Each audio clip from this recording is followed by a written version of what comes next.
Meanwhile, the federal government, through the presidential CNG initiative, says that it is set to revolutionize the transport sector with cleaner energy, training and upscaling 25,000 auto technicians.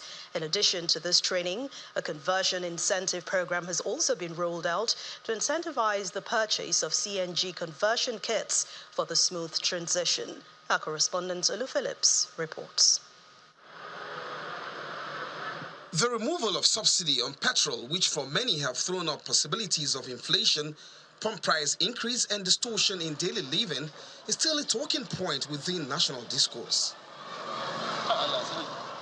Touched by those concerns, as we have been told, the president says he will make compressed natural gas CNG the new fuel for mobility in Nigeria.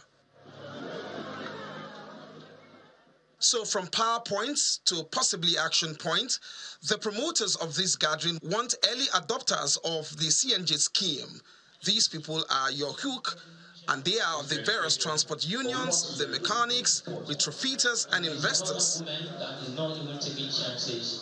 To catalyze the process, CNG and electric vehicles have been procured by the federal government, by the Federal Ministry of Finance, and a delivery of 590 buses is expected in the first phase of the program over the next few months. It is divided into 520 dual CNG and petrol buses and 65 EV buses. We are mobilizing the private sector, development funders, ECOWAS Bank of Industry and Development, Development Bank of Nigeria, Bank of Industry, even commercial banks are on queue and waiting and willing to finance this effort.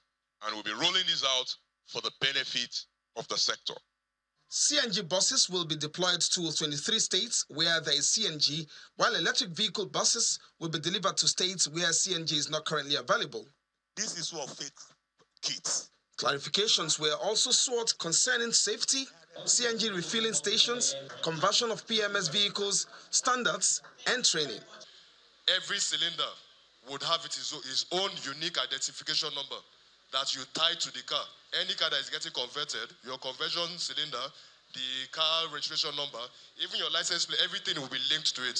So you can just see a cylinder number and straight away you know that it's for this car.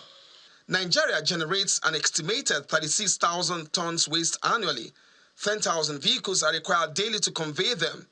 CNG, we are told, will reduce the cost of this mobility by half. If we know what we are reducing, we know the quantity of fuel we are consuming before the CNG, you can calculate this, we can get carbon credit, which you can use to leverage the investment we are looking for towards this area. Nigeria has CNG in abundance, and we are here to use it appropriately. We also have LPG from the liquefied petrol, from the petrol mining. That one has there's a lot of international control on that too, on pricing. CNG, we can locally control the pricing.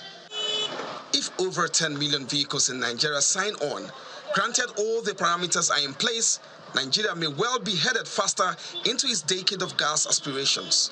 Olu Phillips, Channels Television News.